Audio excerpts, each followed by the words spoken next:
नमस्कार, आप देख रहे हैं के न्यूज। मैं हूं आपके साथ सूरी चौहान। 2024 का रण किसका पूरा प्रण। लोकसभा चुनाव के रण में बीजेपी नीति एनडीए और विपक्षी जो धड़ा है इंडिया गठबंधन अपनी ताकत झोंक रहा है। लेकिन सवाल यही कि इस लोकसभा चुनाव में क्या बीजेपी का पलड़ा भारी है या फिर इंडिया गठबंधन सफल हो पाएगा।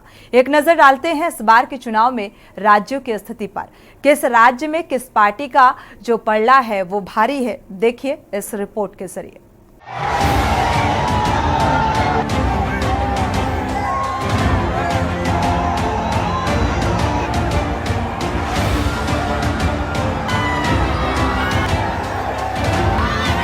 चुनाव आयोग की लोकसभा चुनाव की तारीखों की घोषणा के बाद से ही देश में पूर्व से लेकर पश्चिम और उत्तर से लेकर दक्षिण भारत में चुनाव से जुड़ी सरगर्मियां बढ़ गई हैं। लोकसभा चुनाव में मुख्य मुकाबला एनडीए बनाम इंडिया गठबंधन में ही माना जा रहा है। उत्तर भारत में जहां एनडीए दमदार दिख रहा है तो वहीं दक्षिण भारत में भी इंडिया का किला मजबूत दिख रहा है।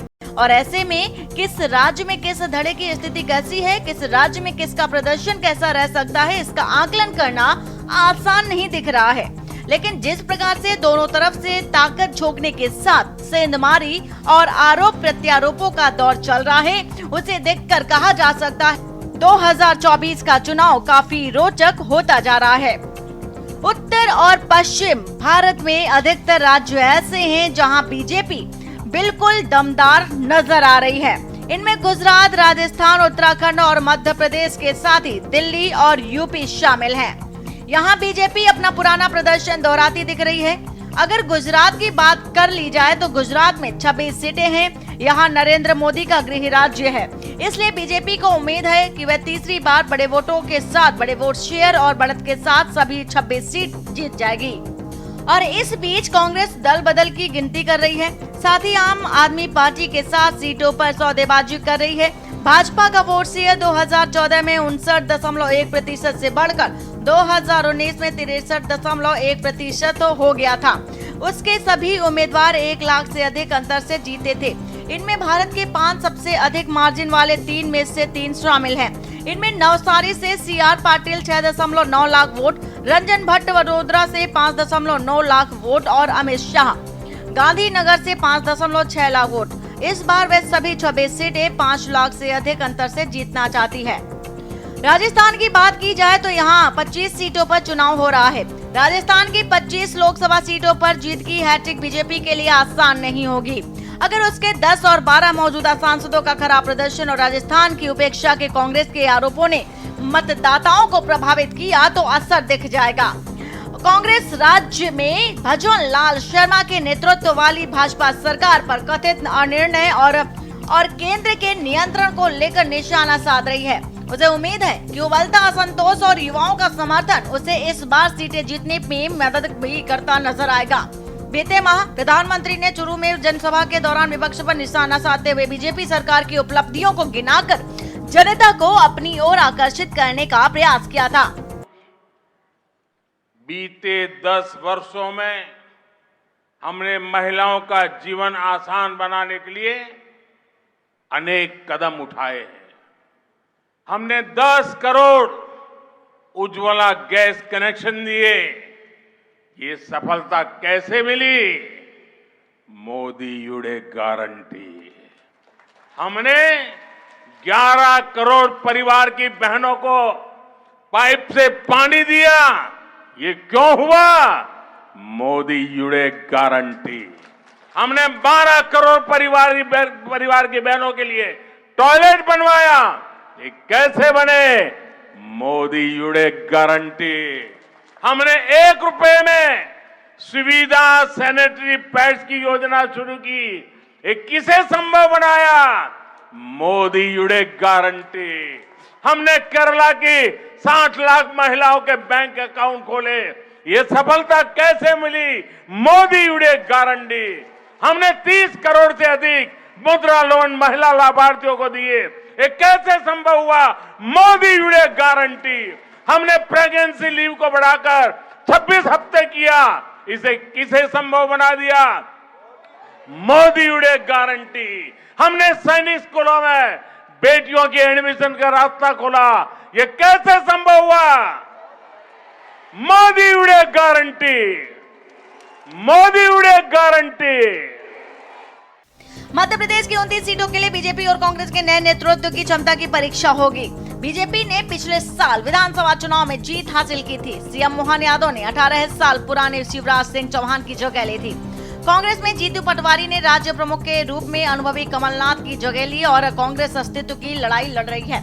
उसे नाथ के गढ़ छिंदवाड़ा पर कब्जा बनाए रखना होगा और 1 या 2 सीटें और जीतनी होगी।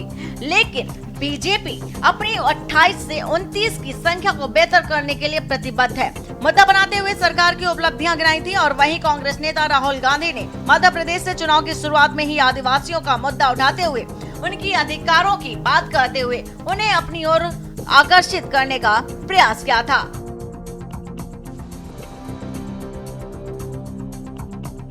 भगवान राम के मंदिर का निमंत्रण, अरे आपके अपने जीवन में भी निमंत्रण मिलते हैं। आपकी इच्छा हो जाने की तो जाओ, नहीं इच्छा हो तो मत जाओ। लेकिन कोई मुंह पे मना करता है क्या? हम तुम्हारा निमंत्रण ठुकराते हैं। ये तो दुश्मन देश भी नहीं करेंगे, लेकिन करने वाले कौन है? ये कांग्रेस ही करने वाले। जनता जवाब देगी और यहां बैठी है, कर लो तुमको जो करना है, एक एक काम। भगवान कृष्ण का शिशुपाल जैसा समय याद कर लो। 100 गलतियां कर लेनी थी, 1 2 3 4 5 6 99 फिर 100, और 100वीं गलती के बाद बुआ से कहा था, बुआ बस मेरा इसका रिश्ता पूरा हो गया। अब ये 100 गलती कर चुका है, उंगली उठाई और उंगली में सुदर्शन चक्र धारण किया और सारे पाप का हिसाब एक झटके के साथ किया है। मैं आपसे आह्वान करता हूं, आपकी उंगली में भी सुदर्शन चक्र है। इनने जो गलतियां करना कर ले, आप आने वाले 26 तारीख को अपनी उंगली का ऊपर सुदर्शन चक्र धारण करोगे और कांग्रेस का सर्वनाश करोगे। ये मैं आपसे अपील करना चाहता हूं। डिसीजन भाइयों और बहनों ले लिया गया है, जनता ने मन बना लिया है। आपने देखा होगा 10 साल नरेंद्र मोदी जी ने अदानी और अंबानी का नाम नहीं लिया। 10 साल हजारों स्पीचें दी, अदानी अंबानी का नाम तक नहीं लिया।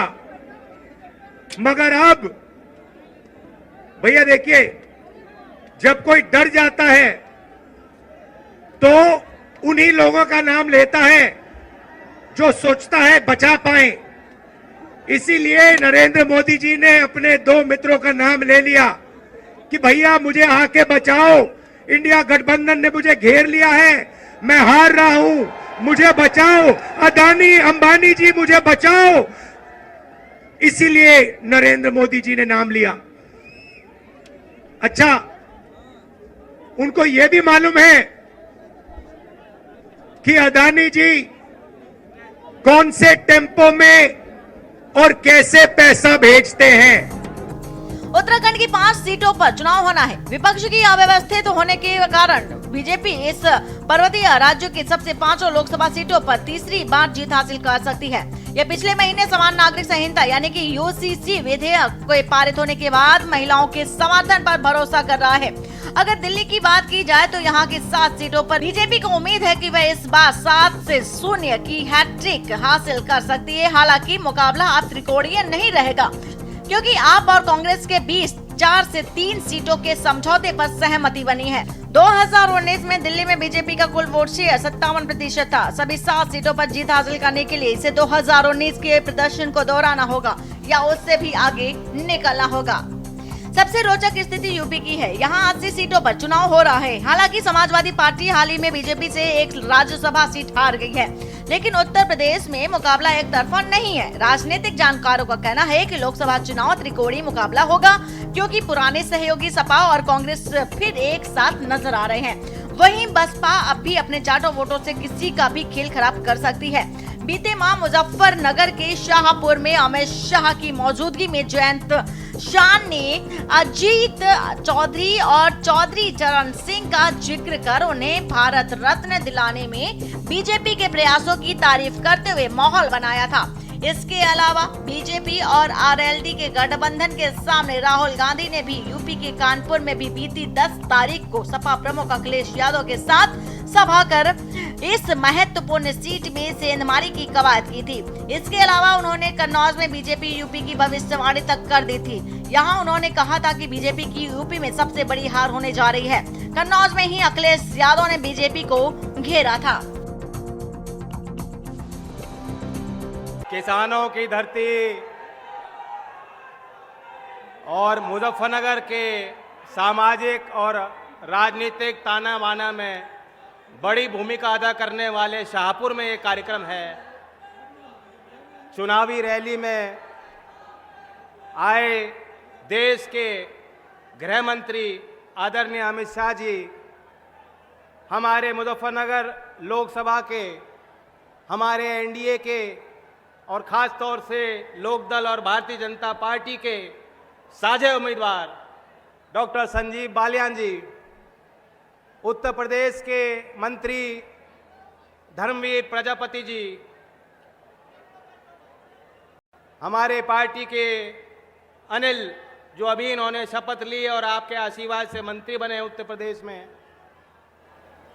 दयाशंकर जी, उपस्थित तमाम हमारे विधायक, वरिष्ठ पदाधिकारीगण, नेता, कार्यकर्ता, अभी हमारे भारतीय जनता पार्टी के अध्यक्ष जो कुशल संचालन इस बैठक का कर रहे हैं। जब उन्होंने मुझे निमंत्रण देना था तो इनके मुंह से निकल गया चौधरी अजीत सिंह जी। ये भी मेरे लिए बहुत बड़ा आशीर्वाद है। शाहपुर के लोग जानते हैं कि पिछली बार के चुनाव के बाद वो दोबारा शाहपुर आए थे। याद है कि नहीं याद? जब चौधरी अजीत सिंह जी शाहपुर आए थे, बहुत भावुक पल थे लोगों के लिए, और शाहपुर के लोगों को शायद उस समय मालूम नहीं था कि चौधरी अजीत सिंह जी का आखिरी पड़ाव वो यहाँ शाहपुर में उनका है। आखिरी मौका और अवसर लोगों के लिए था उनको देखने का और सुनने का। उन पलों को आप सजो के रखना। चौधरी अजीत सिंह जी के लंबे राजनीतिक सफर और जीवन यात्रा में मुजफ्फरनगर के लोगों का और खास तौर से पश्चिमी उत्तर प्रदेश के लोगों का बहुत बड़ा योगदान रहा। और मैं देख रहा हूं जहां मैदान में लोग हैं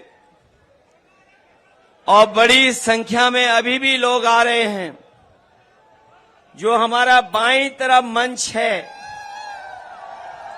और सड़क के किनारे जितने भी बड़े बड़े पेड़ दिखाई दे रहे हैं, उसके नीचे बड़ी संख्या में लोग हैं। मंच के पीछे भी दिखाई दे रहे हैं।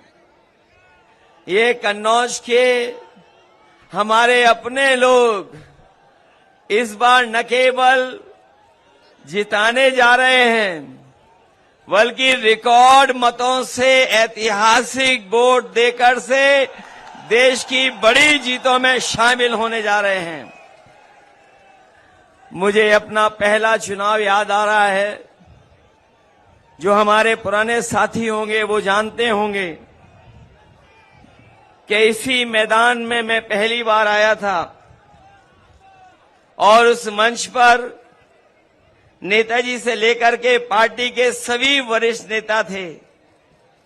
और जब मुझसे अपील करने के लिए कहा गया था, मुझे आज भी याद है कि केवल मैंने नाम लिए थे और केवल आप लोगों से सहयोग मांगा था। उसके अलावा मैं कुछ नहीं बोला था। उसके बावजूद भी कन्नौज की उस जनता ने मुझे जो पहला चुनाव था अच्छे वोट से जिता करके भेज दिया। अगर छत्तीसगढ़ की 11 सीटों की बात कर ली जाए तो छत्तीसगढ़ की नई बीजेपी सरकार लोकसभा चुनाव में मोदी गारंटी को पुराने करने के होड़ में है, और क्योंकि उससे सभी 11 सीटें जीतने की उम्मीद है। दक्षिण भारत के राज्यों में इंडिया गठबंधन मजबूत नजर आ रहा है। तमिलनाडु, केरल से लेकर तेलंगाना में कांग्रेस, डीएमके और वाम दल बीजेपी पर भारी पड़ते नजर आ रहे हैं। केरल की बात करें तो केरल की 20 सीटों के लिए एक बार फिर सीपीएम के नेतृत्व वाले एलडीएफ और कांग्रेस के नेतृत्व वाले यूडीएफ के बीच मुकाबला है, जो राष्ट्रीय स्तर पर इंडिया गठबंधन का हिस्सा है। पीएम मोदी ने पिछले महीने केरल में मां कात्यायनी और वहीं बेटी बेटियों की सराहना कर नब्ज भी टटोली थी। हमने लोकसभा विधानसभा में महिलाओं को रिजर्वेशन दिया, ये वायदा कैसे पूरा हुआ? मोदी उड़े गारंटी। मेरे परिवारजनों, आज जब हम विकसित भारत की बात कर रहे हैं तो उसमें नारी शक्ति को हम एक सशक्त फोर्स बनाना चाहते हैं। इसलिए आने वाले समय में हमारी माताओं, बहनों, बेटियों के लिए अवसर ही अवसर आने वाले हैं। अब 15,000 महिला सेल्फ हेल्प ग्रुप को ड्रोन मिलेंगे, क्योंकि आपके पास है मोदी युड़े गारंटी। अब देश में 2 करोड़ महिलाएं लखपति दीदी बनाई जाएगी। ये कैसे होगा? मोदी युड़े गारंटी। तमिलनाडु की 39 सीटों के चुनाव में भ्रष्टाचार और शासन वंशवाद की राजनीति, केंद्र का सौतेला व्यवहार और राज्यपाल सरकार का टकराव प्रमुख मुद्दे हैं। ये ही 3 मोर्चे द्रमुक के नेतृत्व वाला इंडिया गठबंधन, अन्ना द्रमुक के नेतृत्व वाला गठबंधन और बीजेपी के साथ एक समूह के बीच लड़ाई की रूपरेखा तैयार करेंगे। आंध्र प्रदेश की 25 सीटों पर चुनाव हो रहा है। आंध्र के मुख्यमंत्री वाई जगन मोहन रेड्डी की वाईएसआरसीपी चुनाव में बड़े पैमाने पर एकीकृत विपक्ष के खिलाफ है, जो एक साथ सांसदों और विधायकों दोनों का चुनाव करेगा। टीडीपी प्रमुख एन चंद्रबाबू नायडू 6 साल बाद बीजेपी के साथ गठबंधन करके एनडीए में लौट आए हैं। गठबंधन में अभिनेता से नेता बने पवन कल्याण की जनसेना भी शामिल है, जो इस एक दुर्जेय समूह बनाती है। अगर तेलंगाना की 17 सीटों की बात की जाए तो पिछले दिसंबर में बीआरएस को सत्ता से हटाने के बाद कांग्रेस तेलंगाना की 17 सीटों यानी कि लोकसभा सीटों में से कम 8 सीटें जीतने की उम्मीद कर रही है, जो 2019 में 3 से अधिक है। एकमात्र तरीका है जिससे मुख्यमंत्री रेवंत रेड्डी विरोधियों को दूर रख सकते हैं। पंजाब की 13 लोकसभा सीटों पर चुनाव हो रहा है। आम आदमी पार्टी को 117 विधानसभा सीटों में से 92 सीटें देने के 2 साल बाद भी पंजाब का मूड इतना स्पष्ट नहीं है, जबकि आपको 2020 और 21 के कृषि विरोध से फायदा हुआ था और इस बार पंजाब के प्रदर्शनकारी किसान उसके रुख पर सवाल उठा रहे हैं। हरियाणा राज्य की सभी 10 सीटें फिर से जीतने पर ध्यान केंद्रित कर रही है। बीजेपी ने चुनाव की घोषणा से कुछ ही दिन पहले तेजी से सीएम एमएल खट्टर की जगह ओबीसी नेता नायब सिंह सैनी को नियुक्त कर दिया। सत्ता विरोधी दल बताया जा रहा है। सत्ता विरोधी लहर से निपटने के लिए खासकर ग्रामीणों इलाकों में बीजेपी ने अपने गठबंधन सहयोगी जेजेपी को भी छोड़ दिया और अंतिम समय में हिसार में भाजपा सांसद ब्रजेंद्र सिंह के पाला बदलने से कांग्रेस को मजबूती मिली है।